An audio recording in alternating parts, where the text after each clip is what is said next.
বিশ্বনবীর কথা, একটা মানুষ যখন মারা যায় আউয়ালু মা ইউহাসাবু বিহি আবদুল ইয়াউমাল কিয়ামাতিস সালাহ ওয়া ইন সালাহাত সালাহাত সাইরু আমালিহি ওয়া ইন ফাসাদাত ফাসাদাত সাইরু আমালিহি। আল্লাহর নবীর হাদিস, এই হাদিস খানা মিসকাত শরীফে আছে। তাহলে এই হাদিস খানার ব্যাখ্যা কি? একটা মাইয়াতকে যখন কবরের মধ্যে রাখা দেওয়া হবে, যে মৃত্যু হবে তাকে যখন রেখে দেওয়া হবে, সেই ব্যক্তির কাছে দুইজন ফেরেশতা আসবে। আউয়ালু মা ইউহাসাবু বিহি আবদু ইয়াউমাল কিয়ামাতিস সালাহ ওয়া ইন সালাহাত সালাহাত সাইরু আমালিহি ওয়া ইন ফাসাদাত ফাসাদাত সাইরু আমালিহি। বাইরে বন্ধুরে আমার, বাপজিরে আমার, একটা মাইয়াত যখন মারা যায়, ওই মাইয়াতকে যখন কবরের মধ্যে রেখে দেওয়া হয় আকাউল মালাকানে, তখন দুইজন ফেরেশতা আছে, একজন হচ্ছে কানা এবং একজন হচ্ছে কানা। কানে শুনতে পায় না, চোখে দেখতে পায় না।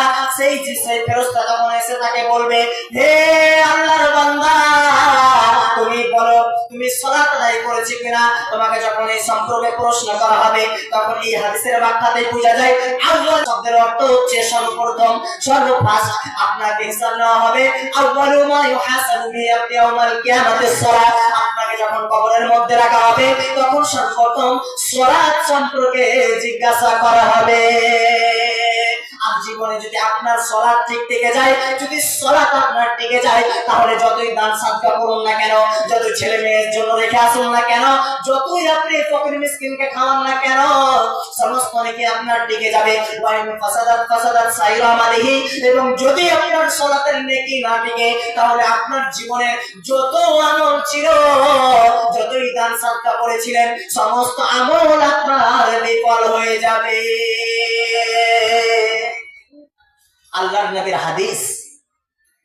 আজকে আমরা আল্লাহ এবং আল্লাহর নবীর হাদিস যদি আমরা এইরকম করে বুঝতে পারি, তাহলে আমরা হতভাগার মতো হয়ে আজকে আমরা পৃথিবীতে কাপুরুষের মতো হয়ে আমার ছেলে মেয়েকে, আমার স্ত্রীকে, আমার বৌমাকে এইরকম বাজারে ঘুরতে দিতাম না।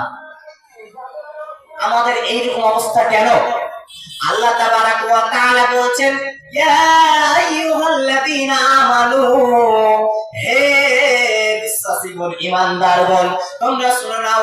ইয়া আইয়ুহাল্লাযীনা আমানু কু আনফুসাকুম ওয়া আহলিকুম নারা, হে আমার বান্দা, তোমরা জেনে রাখো তুমি নিজে জাহান্নামের আগুন থেকে বাঁচাও, এবং তোমার স্ত্রী এবং তোমার মেয়ে সন্তান, ছেলে মেয়ে, প্রজাপতি, সবাই আহাল পরিবারকে আপনি জাহান্নামের আগুন থেকে বাঁচান। আল্লাহর কথা। আমার ছেলে মেয়ে, আজকে যদি আমরা স্ত্রী সন্তানের ভালোবাসায় পড়ে, মা বাবার ভালোবাসায় পড়ে, সন্তান সন্ততিকে আদর দেওয়ার মতো করে আমরা আদর দিতে না পারি, আদর কেমন ভাবে দিতে হবে আপনি শুধু এইটুকু জেনে নেন। আমি আপনাদেরকে বলি, আজকে যেমন ভাবে বিশ্বনবীর হাদিস বললে, পৃথিবীর মধ্যে বিশ্বনবী বলেছে যে ব্যক্তি আল ইশরিক বিল্লাহ, আল্লাহর সাথে শিরক করে, এই ব্যক্তি হচ্ছে পৃথিবীর মধ্যে বখিল ব্যক্তি, এই ব্যক্তি হচ্ছে পৃথিবীর মধ্যে সবথেকে বড় পাপী ব্যক্তি। আল ইশরিক বিল্লাহ, যে ব্যক্তি আল্লাহর সাথে শিরক করে, দ্বিতীয় পৃথিবীর মধ্যে সবথেকে এটা হচ্ছে বড় পাপ। এবং দ্বিতীয় নাম্বার পাপ কি? যে ব্যক্তি তার পিতামাতার কথা শুনবে না, যে ব্যক্তি তার পিতামাতার অবাধ্য চলবে, এই ব্যক্তি যদি চলে যায়, তাহলে এই গুনাহটা হচ্ছে পৃথিবীর মধ্যে 2 নাম্বার গুনাহ। তৃতীয় নাম্বার গুনাহ কি? আজকে পৃথিবীতে যেমন ভাবে আমরা হালাল পথে না ইনকাম করি, হালাল পথে ইনকাম করি, কিন্তু আমাদের মধ্যে যারা মুনাফিক রয়েছে, এই মুনাফিকের সমতুল্য এই কথাটা বলা হয়েছে। পৃথিবীর মধ্যে 3 শ্রেণীর ব্যক্তি আল্লাহর জান্নাত পাবে না। আল্লাহর জান্নাত কখনো পাবে না। তার মধ্যে 1 নাম্বার হচ্ছে আল ইশরিক বিল্লাহ, যারা আল্লাহর সাথে শিরক করে যাবে। দ্বিতীয় নাম্বার কি? যারা আজকে পৃথিবীতে অন্যায় অত্যাচার করবে, মার উপরে, বাবার উপরে অন্যায় অত্যাচার করবে। যেই মা তাকে 10 মাস 10 দিন গর্ভে রেখেছে, যেই পিতা তাকে হাজার হাজার দিন লক্ষ লক্ষ টাকা খরচ করে ডাক্তার দেখিয়েছেন, যেই পিতা তার মাকে নিয়ে সিজার করে বাচ্চাটা বের করেছে, সেই সন্তান আজকে বড় হয়ে মা বাবার উপরে অন্যায় অত্যাচার করে, এই সন্তান আল্লাহর জান্নাত পাবে না কেন?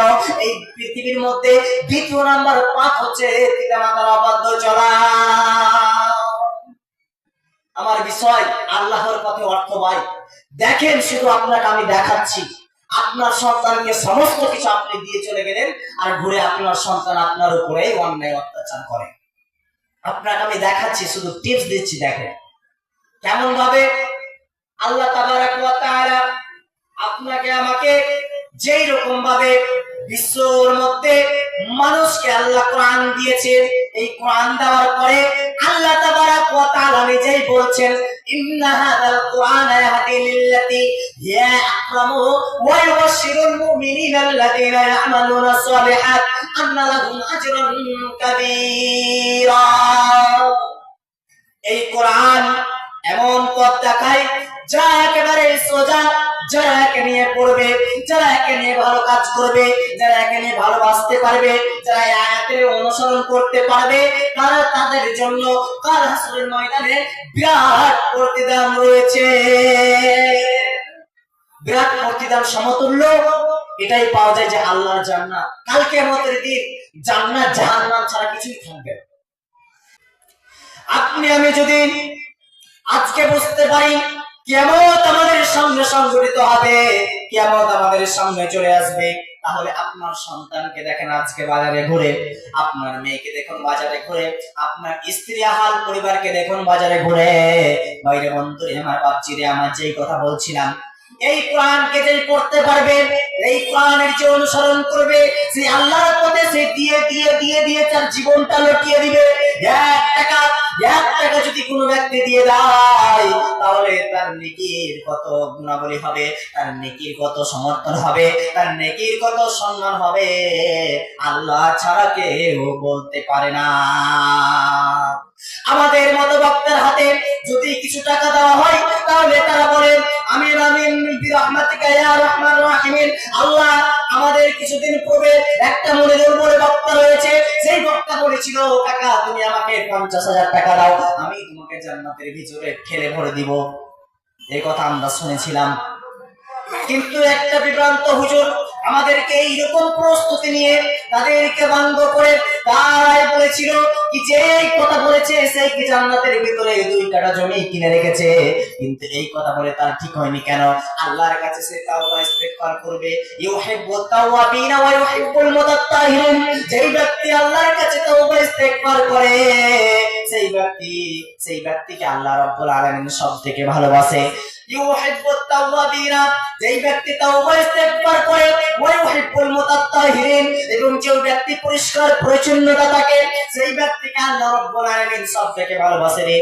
এখানে একটা হাদিস পাওয়া যায়, আন সাঈদ আন্না রাসূলুল্লাহ সাল্লাল্লাহু আলাইহি ওয়াসাল্লাম, আবু সাঈদ খুদরি রাদিয়াল্লাহু তাআলা আনহু قال قال رسول الله صلى الله عليه وسلم, আল্লাহর নবীকে বলতে শুনেছেন, আল্লাহর আবু সাঈদ খুদরি রাদিয়াল্লাহু তাআলা আনহু বলছেন, আমি একদা আল্লাহর নবীকে বলতে শুনেছি, ইন্নাল্লাহা লা ইয়ানজুরু ইলা সুওয়ারিকুম ওয়া আমওয়ালিকুম ওয়ালাকিন ইয়ানজুরু ইলা কুলুবিকুম ওয়া আমালিকুম।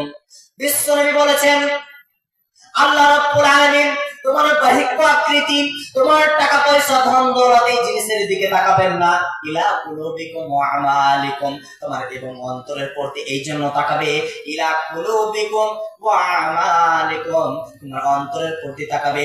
ওয়াত্তাকুল্লাহ, এই শব্দটা কোরআনে পাওয়া যায়, হাজার হাজার পৃষ্ঠায় পাওয়া যায়, লক্ষ লক্ষ আয়াতের মধ্যে পাওয়া যায়। কিন্তু আজকে এই কোরআনে আমাদের কোরআন কত আমাদের মূল্যবান কোরআন, এই কোরআনের ভিতরে হাজার হাজার জায়গায় পাওয়া যায় যে তোমরা আল্লাহকে ভয় করে চলো, তোমরা আল্লাহর নবীর হাদিসকে ফলো করে চলো। কিন্তু আজকে আমাদের মতো হতভাগা মুসলমান, বিশ্বনবী বললেন ইলা কুলুবিকুম ওয়া আমালিকুম, আল্লাহ রাব্বুল আলামিন তোমার অন্তরের প্রতি তাকান, তোমার অন্তরের প্রতি তাকার পরে তোমার আমলের প্রতি তাকান। তোমার অন্তরে এই জন্য তাকাবে, তোমার অন্তরে আল্লাহর ভয় আছে নাকি, তোমার অন্তরে আজকে আল্লাহর ভয় আছে নাকি, তোমার অন্তরে আল্লাহর ভয় রাখার পরে তুমি কি কি আমল করেছো, এই সব আমলের দিকে আল্লাহ রাব্বুল আলামিন তাকান। আজকে যদি আমাদের অন্তরে আল্লাহর ভয় থাকে, তাহলে মসজিদকে বলে আমরা ভুলবো না, মাদ্রাসা বলে ভুলবো না। আমাদের 5 টাকা আছে তো আমি 3 টাকা মাদ্রাসাতে দিয়ে দিব, মসজিদে দিয়ে দিব। কিন্তু আমাদের মতো এইরকম অবস্থা যদি হতে থাকে, তাহলে আমাদের কিয়ামত সংঘটিত হবেই হবে ইনশাআল্লাহ। আমরা আমেরিকার মাটিতে দেখতে পাচ্ছি আজকে সোশ্যাল মিডিয়াতে বাড়িগুলো হাওয়াতে তছনছ হয়ে যাচ্ছে, এমন ভাবে হাওয়া আসছে, সঙ্গে সঙ্গে জল আসছে, বাড়িগুলোকে ভেঙে আঘাত করে নিয়ে চলে যাচ্ছে। আল্লাহ রাব্বুল আলামিন তাদের উপরে রহম করো, আল্লাহ তাদেরকে তুমি রহম করো, এই কথা আপনাকে আমাকে সর্বসময়ের জন্য বলতে হবে। ইলা কুলুবিকুম, অন্তরের প্রতি যদি আপনার আল্লাহর ভয় থাকে, তাহলে আপনি সব সময় খারাপ মানুষের জন্য ভালো দোয়া করবেন এবং ভালো মানুষের জন্য ভালো দোয়া করতে হবে।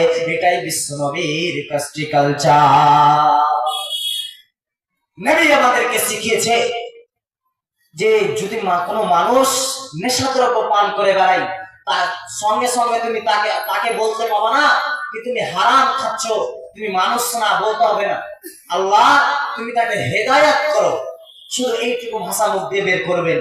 আর যদি কোনো ভালো মানুষ থাকে তাহলে আপনি তাদেরকে বলবেন, আপনি তার জন্য দোয়া করবেন, আল্লাহ ভালো মানুষ, আল্লাহ তুমি তাকে আরো সুস্থ রাখো, আল্লাহ তুমি তাকে আরো হেফাজত করো, এই সব দোয়া আপনি তাদের সাথে বলবেন। কিন্তু আজকে আমাদেরকে দেখেন যে মানুষ কেমন ভাবে মানুষের উপরে অন্যায় অত্যাচার করে, ইয়াতিমের জমি মেরে খেয়ে ইয়াতিমকে ভক্ষণ করে নাই, সে মানুষ আর কোনোদিন মানুষ হতে পারে না। বিশ্বনবীর আল্লাহ তাবারক ওয়া তাআলা এই কোরআন মাজিদের মধ্যে সূরা বাকারার মধ্যে বলছে, ওয়াইদ ক্বালা রাব্বুকা লিল মালাইকাতি ইন্নী জাইলুন ফিল আরদি খলিফা ক্বালু আতাজআলু ফিহা মান ইয়াফসিদু ফিহা ওয়া ইয়াসফিকুদ দিমা ওয়া নাহনু নুসাব্বিহু বিহামদিকা ওয়া নুকদ্দিসু লাক ক্বালা ইন্নী আ'লামু মা লা তা'লামুন। আল্লাহ তাবারক ওয়া তাআলা যখন আপনাকে আমাকে পৃথিবীতে পাঠানোর জন্য মালায়েকা ফেরেশতার কাছে জিজ্ঞাসিত করলো, যখন আদম আলাইহিস সালাতু ওয়াস সালামকে আল্লাহ তাবারক ওয়া তাআলা পৃথিবীতে পাঠানোর জন্য মালায়েকা ফেরেশতার কাছে জিজ্ঞেস করলো, ও মালায়েকা তোমরা আমাকে বলো তো, আমি আজকে পৃথিবীতে জমিন বানিয়েছি, কুন ফায়াকুন বলেছি হয়ে গিয়েছে, আসমান বানিয়েছি, কুন ফায়াকুন বলেছি হয়ে গেছে, কিন্তু আমি এমন একটা জিনিস আবার করতে যাই, তোমাদের মতামত কি বলো? মালায়েকা ফেরেশতা আল্লাহকে বলছে, ও আমার আল্লাহ, আপনি আজকে মানুষ কেন আবাদ করবেন? আপনি আমাদেরকে সৃষ্টি করেছেন, আমরা সর্বসময়ের জন্য আমরা আপনার ইবাদত করি, আপনি যেটাই হুকুম করেন আমরা সেটাই মেনে চলি, কিন্তু আপনি আজকে কেন মানুষ আবাদ করবে বলছেন? এই প্রশ্ন যখন ফেরেশতা মণ্ডলী আল্লাহ রাব্বুল আলামিনকে করলেন, আল্লাহ রাব্বুল আলামিন সঙ্গে সঙ্গে বলছেন, লা ইয়ালামুনা মা লা তা'লামুন। ও আমার মালায়েকা ফেরেশতা, আমি আল্লাহ যা জানি তোমরা তা জানো না। সঙ্গে সঙ্গে মালায়েকা ফেরেশতা চুপ করে রেখে দিলেন। এরপরে সূরা মুহাম্মাদের ব্যাখ্যাতে পাওয়া যায়, মালায়েকা ফেরেশতা চুপ করে থাকা যাওয়ার পরে আল্লাহ রাব্বুল আলামিন যখন আদম আলাইহিস সালাতু ওয়াস সালামকে সৃষ্টি করলেন, আদম আলাইহিস সালাতু ওয়াস সালামকে সৃষ্টি করার পরে এমন কিছু পৃথিবীতে এমন কিছু জিনিস দিলেন, সেই জিনিস তাকে খেতে বারণ করেছিল, সেই ফলটা তাকে খেতে বারণ করেছিল, কিন্তু আদম এবং মা হাওয়া তারা খেয়ে ফেলেছিল।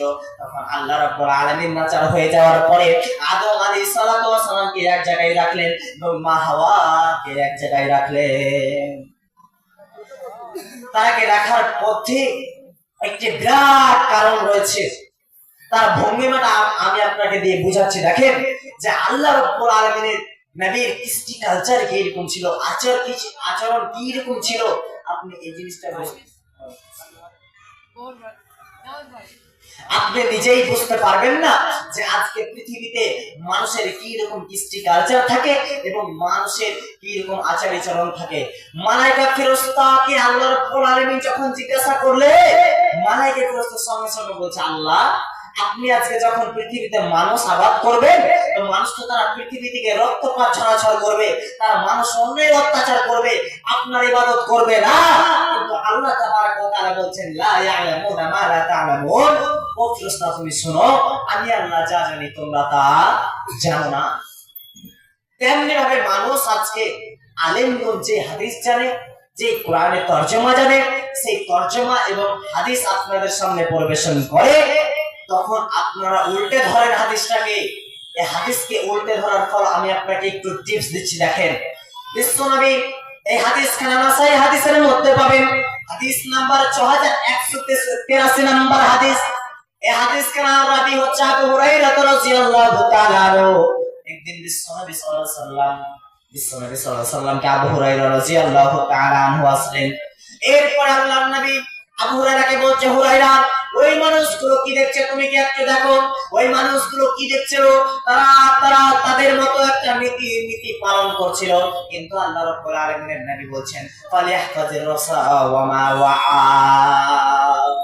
বিশ্বনবী সঙ্গে সঙ্গে হাদিস খানা বলে বসলেন, ফালিয়াহফাজির রাসা ওয়া মা ওয়াআ, তোমার মাথা থেকে নিয়ে থুতনি পর্যন্ত হেফাজত করো, তোমার মাথা থেকে নিয়ে থুতনি পর্যন্ত হেফাজত করো। এর নাম হচ্ছে লজ্জা। তাহলে আজকে আমাদের মুসলমানের লজ্জা আছে? নাই।